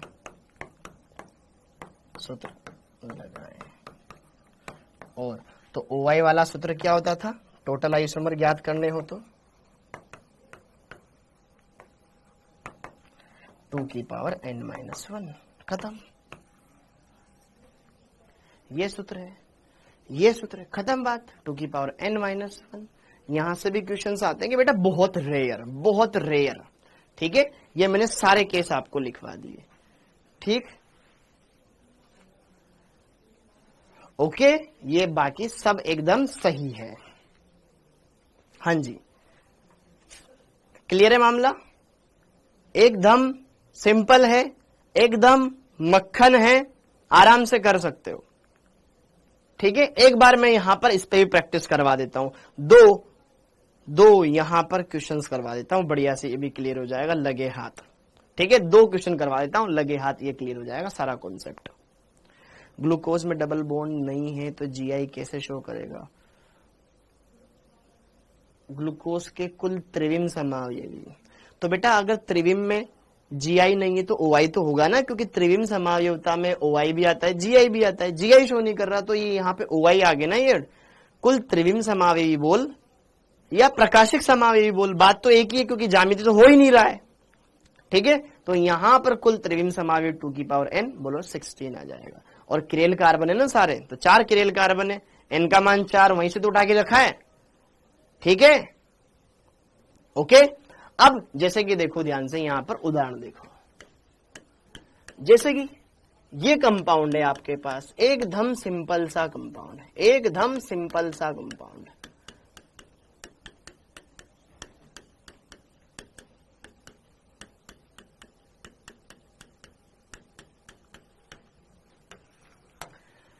बताओ क्या इसमें सिर्फ ज्यामिति समावयवता है या सिर्फ प्रकाशिक समावयवता है या दोनों है? पहली बात तो ये देखो,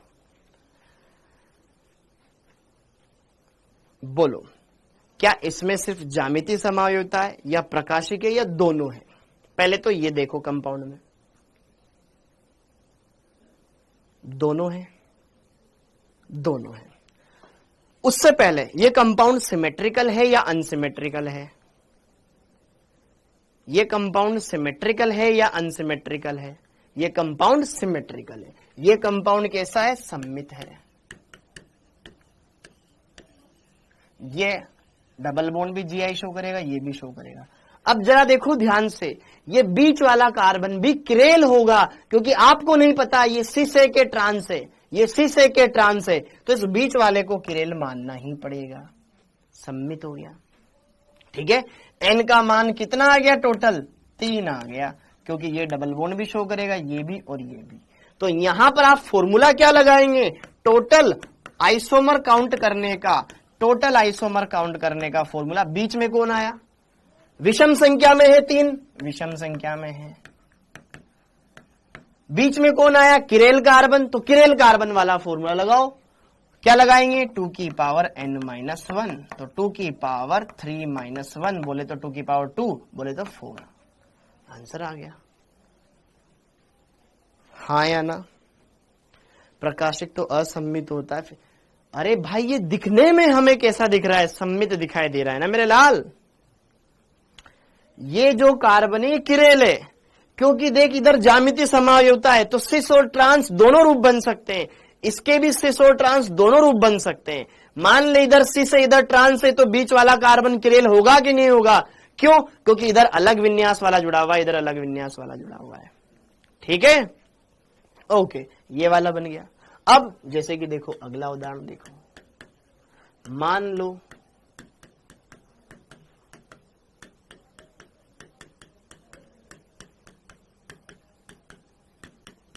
ऐसा आ जाए। अब देखो ये वाला कंपाउंड भी क्या सम्मित है?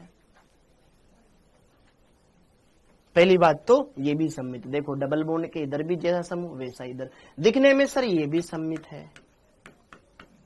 और सर इसमें ना ये डबल बॉन्ड तो ज्यामितीय समायोजता दर्शाएगा, ये किरेल कार्बन है, ये किरेल कार्बन है, तो यहां पर एन, इसमें भी दोनों ही है, प्रकाशिक भी है और ज्यामिति भी है कि नहीं? तो यहां पर n बराबर हो गया 3, जो कि एक विषम संख्या है। अब विषम संख्या है, वहां पे भी है, लेकिन बीच में क्या आया? बीच में था किरेल कार्बन, ये मध्य मिडिल में क्या आया? Chiral carbon. अब मिडिल में कौन आया? द्विबंध। तो डबल बॉन्ड वाला फॉर्मूला लगेगा, मतलब GI वाला फॉर्मूला लगेगा। ठीक है, तो यहां पर ये कैसा है? n बराबर 3 एक विषम संख्या है, तो GI वाला फॉर्मूला लगाओ। समझ आया? हो सकता है थोड़ी सी चीजें आपके लिए टफ पड़ रही हो, लेकिन हकीकत यही है। हो सकता है कि आपके लिए चीजें थोड़ी बहुत टफ पड़ रही हो, लेकिन हकीकत यही है। तो हम यहां पर टोटल आइसोमर काउंट करेंगे तो फॉर्मूला क्या लगाएंगे बेटा? 2 की पावर n-1 प्लस 2 की पावर p-1, और जहां p बराबर क्या होता है? n+1/2। ठीक है, ओके। अब देखो ध्यान से, n का मान 3 रख दो तो 3 - 1 प्लस, यहां पे n का मान 3 रखोगे तो 3 और 1 कितना हो जाएगा? अंदर जाओ, 3 और 1 कितना हो जाएगा? 4, 4/2 कितना हो जाएगा? 2। p का मान कितना आया? 2, 2 - 1 कर दो। ठीक है, तो ये हो जाएगा 2 की पावर 2, कितना हो जाएगा? 4, और ये हो जाएगा 2 की पावर 1 मतलब 2, टोटल आंसर आ जाएगा 6। फर्क पड़ा? देखो पहले आंसर 4 आ रहा था, यहां पे 6 आ रहा है। ओके, एकदम सिंपल है, एकदम सिंपल है, एकदम सिंपल है बच्चों, डरने की जरूरत नहीं है। प्रकाशिक है ना भाई, ये किरेल कार्बन है, ये वाला भी किरेल है, 6 होगा। अब एक बार में रिवाइज करवा देता हूं सारी की सारी चीजें, एक बार में रिवाइज करवा देता हूं अच्छी की अच्छी सारी चीजें। अच्छे से कर लिया? यही था इसका टास्क, खत्म हो गया। ओके, हाँ, अब एक बार रिवाइज कर लेते हैं। ठीक है, लिखना मत। हाँ जी, फटाफट से अपने GI वाला पोर्शन निकालो। ज्यामितीय समायोजता, ज्यामितीय समायोजता मैंने आपको क्या बताया था?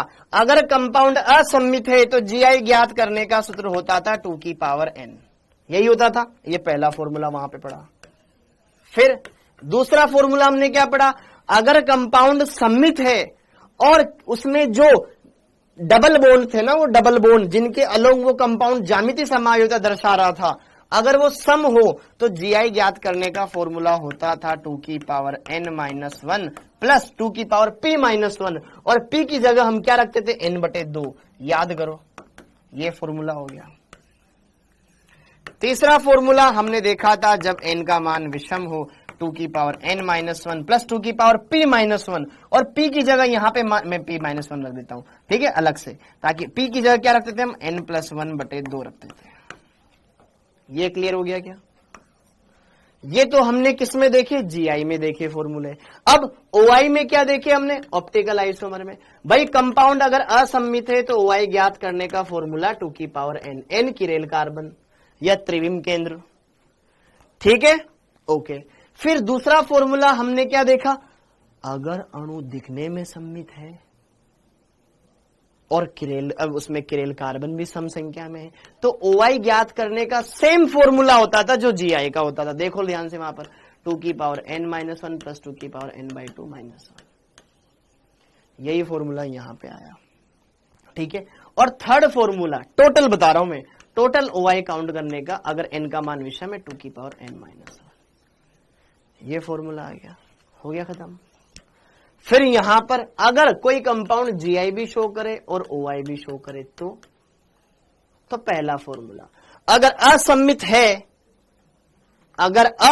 है, वेरी गुड, अगर असम्मित है तो यहां पर आप GI वाला फॉर्मूला लगाओ या OI वाला फॉर्मूला लगाओ। ठीक है, तो आपके पास यहां पर टोटल आइसोमर वो आ जाएंगे 2 की पावर n, कोई भी फॉर्मूला लगाओ। ठीक है, मामला क्लियर है? क्वेश्चन करवा तो दिए बेटा।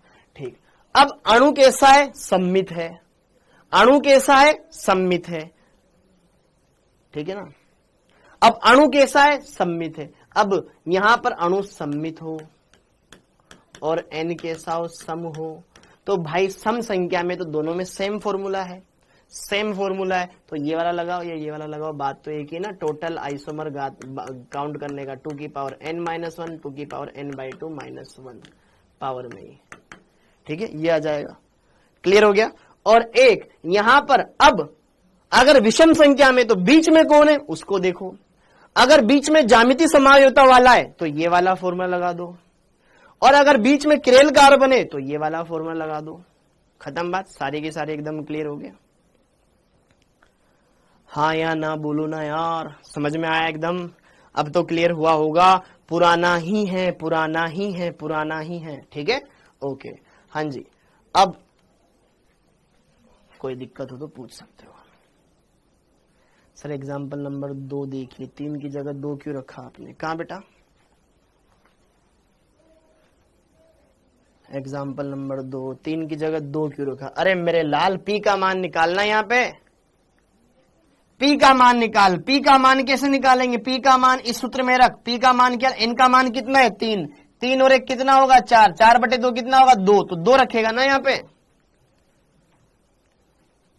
तुम रटते काहे हो यार? तुम रटते काहे हो? तुम रटते बहुत हो बायोलॉजी वाले, तो समझते नहीं हो चीजों को, रटना ज्यादा चाहते हो। ठीक है, तो हो गया अब मक्खन या दही है अभी भी। ठीक, ओके, और बाकी भी जगह यहाँ भी सही है बेटा।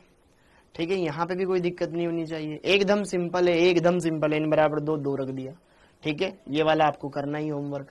ओके जी, ठीक है, अब आगे बढ़ते हैं, अब आगे बढ़ते हैं। इस टॉपिक के बाद अब आपके आसान टॉपिक आने वाले हैं। अब सारे टॉपिक आसान है, अभी ये खत्म नहीं हुआ है। ठीक है, ये खत्म नहीं हुआ है बेटा। ओके जी, अब हम बात करेंगे, ये भी हमने देख लिया, हमने प्रकाशिक समावयवियों की भी गणना कर ली, हमने त्रिविम समावयवियों, ज्यामिति समावयवी सब उसमें आ गए। अब हम पढ़ेंगे कैपिटल डी और कैपिटल एल विन्यास, डीएल विन्यास। ठीक है, हाँ जी, तो अब हेडिंग डाल लो, फर्जी टॉपिक डीएल विन्यास। स्मॉल नहीं है, कैपिटल ही लिखना है। कैपिटल डी और कैपिटल एल विन्यास, छोटा सा टॉपिक है, मुश्किल से 5 मिनट। कैपिटल डी और कैपिटल एल विन्यास। तो कैपिटल डी और कैपिटल एल विन्यास कार्बोहाइड्रेटों और एमिनो अम्लों के लिए प्रयुक्त किया जाता है। ठीक है, सबके लिए नहीं, कार्बोहाइड्रेट और किसके लिए? एमिनो अम्लों के लिए इस्तेमाल करते हैं। ठीक है, आपने बायोमोलिक्यूल जीवाणु वाले चैप्टर में भी सुना होगा इनके बारे में, बायोलॉजी में भी सुना होगा। ठीक है, डीएल विन्यास कार्बोहाइड्रेटों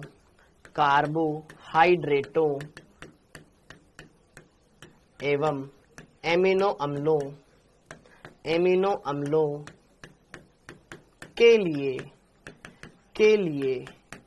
प्रयुक्त किया जाता है,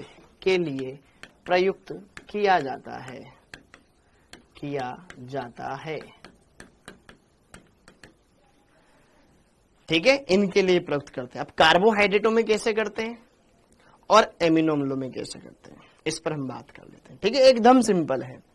ठीक, कार्बोहाइड्रेटों में डीएल विन्यास का निर्धारण ग्लिसरैल्डिहाइड के आधार पर किया जाता है। तुम्हारे जीवाणु वाले चैप्टर में काम आएगा।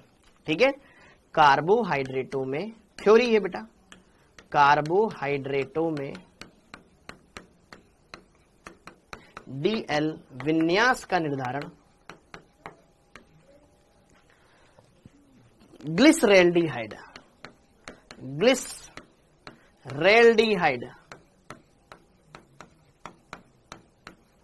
के आधार पर किया जाता है।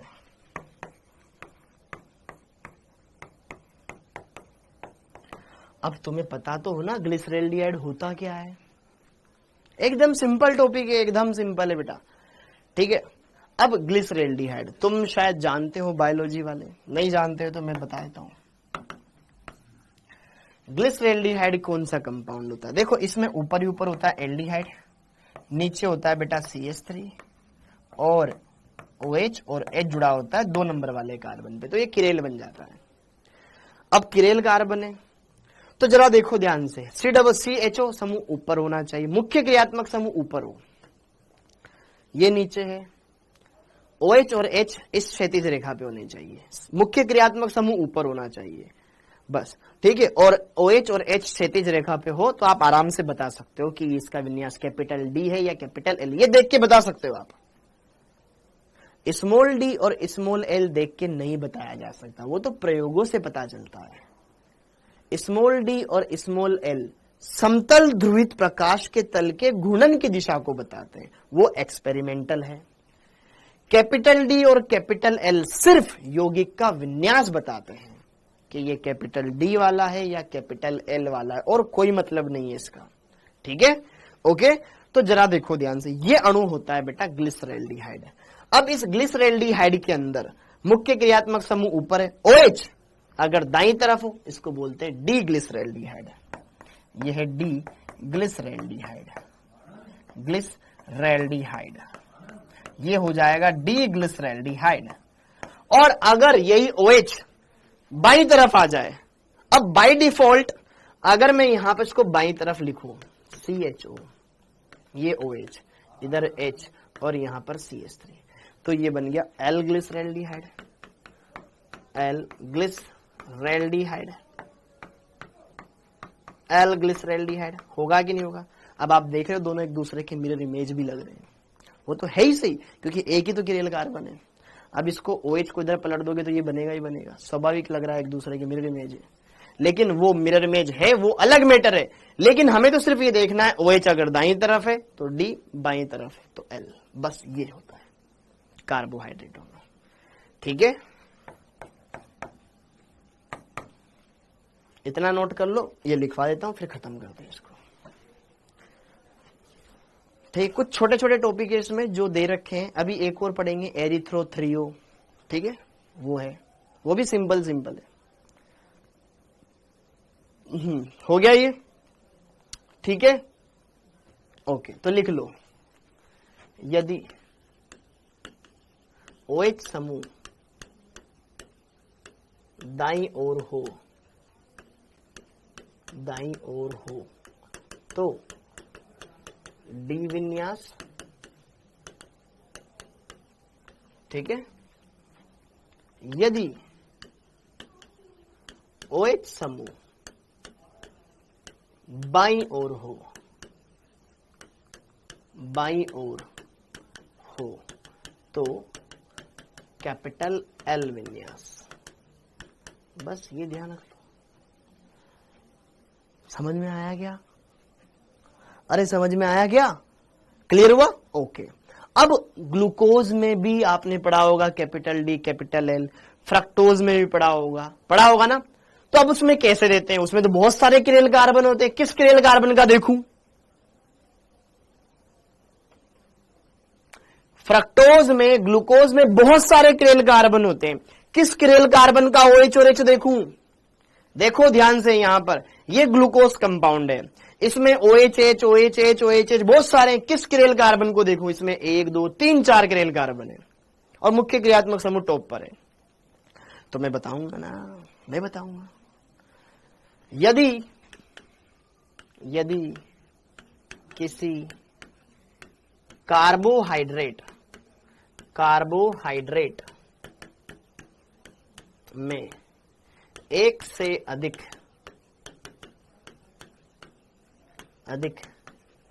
किरेल कार्बन हो तो क्या करना है वो हम बताएगा, ठीक है। आपको क्या देखना है? मुख्य क्रियात्मक समूह। ग्लूकोज में एल्डिहाइड समूह होता है और एल्कोहल होता है, हमें पता है एल्कोहल प्रतिस्थापी है। OH मुख्य क्रियात्मक समूह, याद है IUPAC नामकरण के अंदर। तो मुख्य क्रियात्मक समूह ऊपर होना चाहिए, ऊर्ध्वाधर रेखा पर ऊपर की ओर, ठीक है। तो उससे जो लास्ट किरेल कार्बन है उसकी पोजीशन देख लो, देखो ध्यान से। हो तो मुख्य क्रियात्मक समूह, मुख्य क्रियात्मक समूह टॉप पर हो तो उससे अंतिम किरेल कार्बन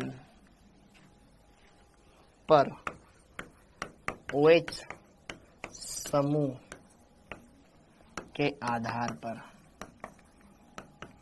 पर DL विन्यास डिसाइड किया जाता है, डिसाइड करते हैं। आई नो आपको इस चैप्टर में थोड़ी बोरियत हो रही है बेटा, लेकिन बताना तो पड़ेगा, थोड़ा छोटा छोटा टॉपिक है, ठीक है। ओके, जैसे कि देखो ध्यान से, यहां पर ये ग्लूकोज नीचे नीचे दे रखा है CH2OH, नीचे नीचे दे रखा है CH2OH, ऊपर ही ऊपर दे रखा है CHO, एल्डिहाइड। एल्डिहाइड मुख्य क्रियात्मक समूह है। अब ग्लूकोज की जो संरचना बनाते हैं तो ग्लूकोज का फॉर्मूला होता है C6H12O6, लेकिन अगर इसकी संरचना में देखूं तो यहां से ये देखो, यहां होता है, इधर होता है OH, इधर होता है H, यहां होता है OH, यहां होता है H, यहां उल्टा हो जाता है, यहां H, यहां OH, और यहां होता है OH, यहां होता है H। तो ग्लूकोज का मुख्य क्रियात्मक समूह ऊपर है, बाकी क्रियात्मक समूह नीचे है। तो मुख्य क्रियात्मक समूह से लास्ट किरेल कार्बन, ये पहला, ये दूसरा, ये तीसरा, ये चौथा, इस पे देखो OH किधर है, दाईं तरफ, ये हो जाएगा डी ग्लूकोज। इसको क्या बोलेंगे, डी ग्लूकोज। किसके आधार पर, इसके आधार पर देखा। क्लियर है क्या मामला मेरा, एकदम क्लियर है। और अगर मैं इसका दर्पण प्रतिबिंब बनाना चाहूं, बना देगा ये दर्पण प्रतिबिंब, कोई दिक्कत नहीं है, क्योंकि किरेल कार्बन इसमें CH2OH, ये तो किरेल नहीं है, CHO, बाकी इनकी पोजीशन चेंज कर दो, ये एक दूसरे की इमेज भी है।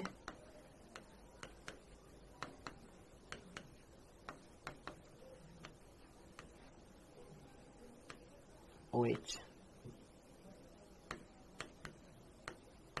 H, ये हो जाएगा कैपिटल L ग्लूकोज। क्यों क्यों क्यों क्यों क्यों क्यों, इसमें OH इस तरफ चला गया, मैंने इसको देखा। बाकी ये मिरर इमेज है, वो अलग मैटर है। ये कैपिटल D प्लस वाला भी हो सकता है, माइनस वाला भी हो सकता है। ये कैपिटल L प्लस वाला भी हो सकता है, माइनस वाला भी हो सकता है। वो तो एक्सपेरिमेंट से पता चलेगा ना भाई। लेकिन मैंने इसमें देखा, इसमें अंतिम किरेल कार्बन OH इस तरफ है और इसमें उस तरफ है, बस ये ध्यान रख लो। क्या क्लियर है मामला? तो ऐसे देखते हैं, कैपिटल D और कैपिटल L, ठीक है, ये समझ में आ गया। थ्योरी है, मानता हूं, मैं भी मानता हूं थ्योरी, लेकिन करनी तो पड़ेगी बेटा। इनमें कोई कोई क्वेश्चन आपको ऐसे में दिख जाता है, तो आपको पता होना चाहिए। ओके, ये क्लियर हो गया। ऐसे ही एमिनो अम्लों में देखा जाता है। एमिनो अम्लों में NH2 और H होता है, उसको देखना होता है। ये क्लियर है मामला? सिंपल सा है, छोटा टॉपिक है। अगर आप नहीं पढ़ोगे तो फिर आप पूछोगे सर ये DL विन्यास क्या होता है, आपने तो पढ़ाया ही नहीं। देख लो भैया, ये पढ़ा दिया। अब यहां पे देखो ध्यान से, अल्फा एमिनो अम्लों में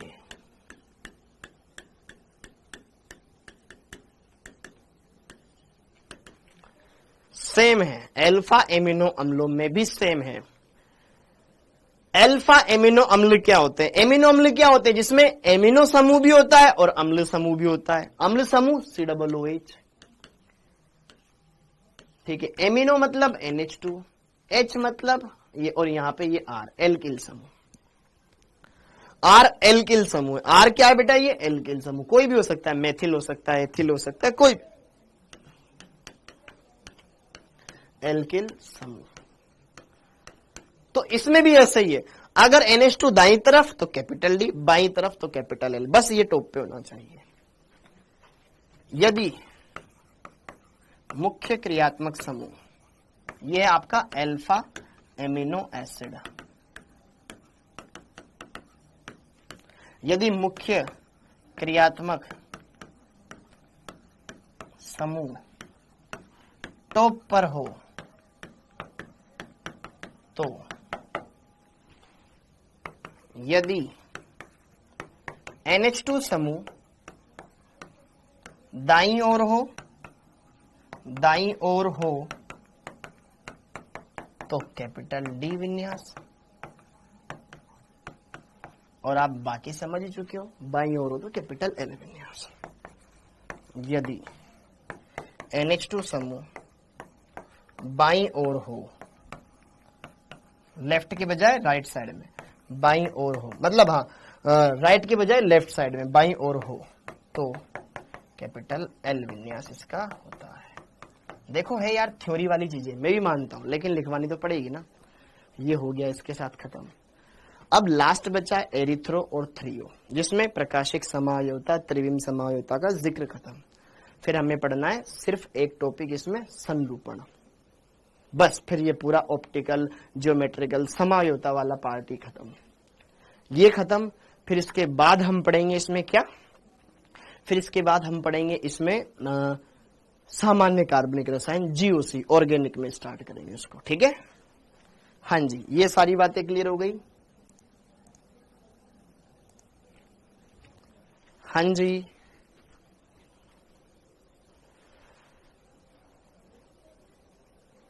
अगर टॉप पर ना हो तो लेकर आओ डबल इंटरचेंज करवा के, अगर टॉप पे न हो तो लेके आओ डबल इंटरचेंज करवा के।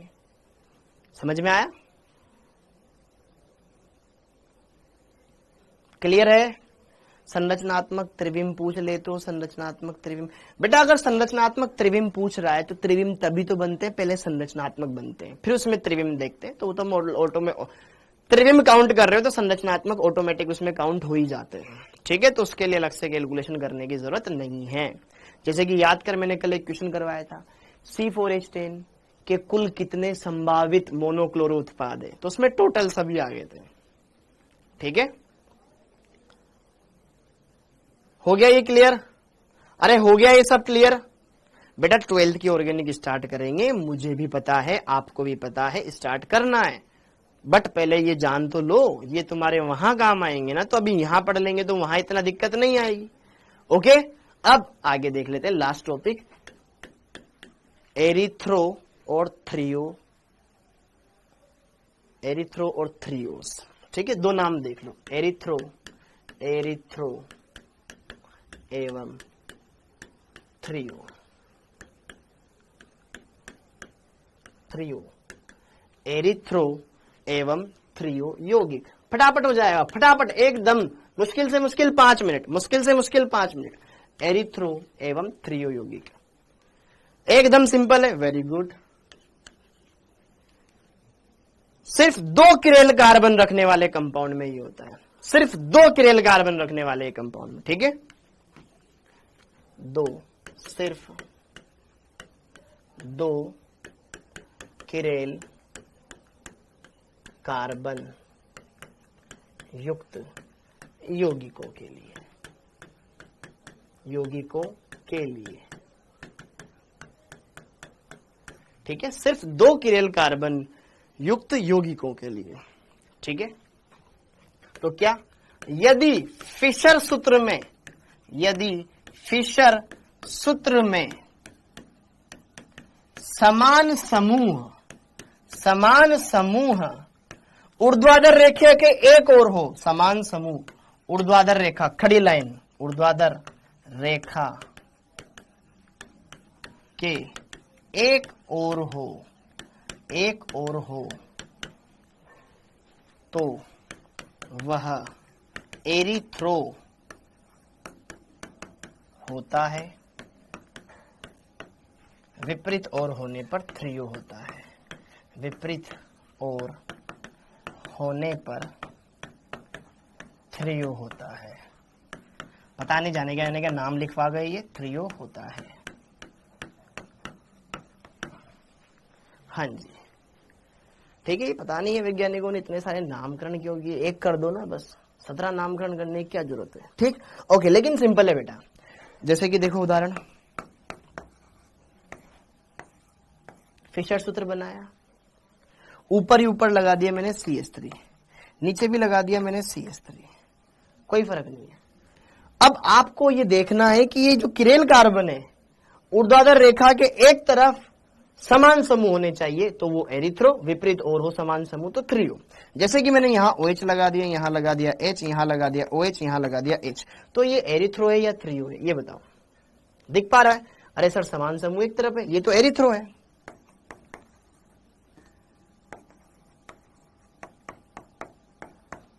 एरिथ्रो है, मीजो है, ये मीजो तो है, लेकिन इसको एरिथ्रो बोलते हैं या थ्रियो बोलते हैं, ये क्लियर हो गया, ठीक है।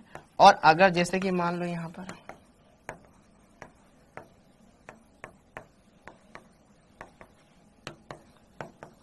ये वाला क्या है, ये वाला क्या है, ये वाला क्या है, ये भी क्या है, दोनों हाइड्रोजन एक तरफ, कोई भी दो सेम मिल जाए, ये भी क्या है, एरिथ्रो।